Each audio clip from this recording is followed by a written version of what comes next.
जिंदगी है, बिखरेगी नहीं तो निखरेगी कैसे, उलझेगी नहीं तो सुलझेगी कैसे। चीजों को सुलझाने के लिए थोड़ा उलझना भी जरूरी है, निखरने के लिए थोड़ा बिखरना जरूरी है।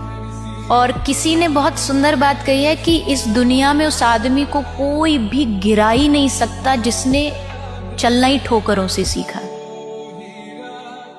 لا لا تحسب أن الدين بعيد عن حب وحياة، وبهجرك للدين ستحيا تعشق ما قلبك يهوى، أو أن الأيام ستحلو وترى الدنيا شط نجاة.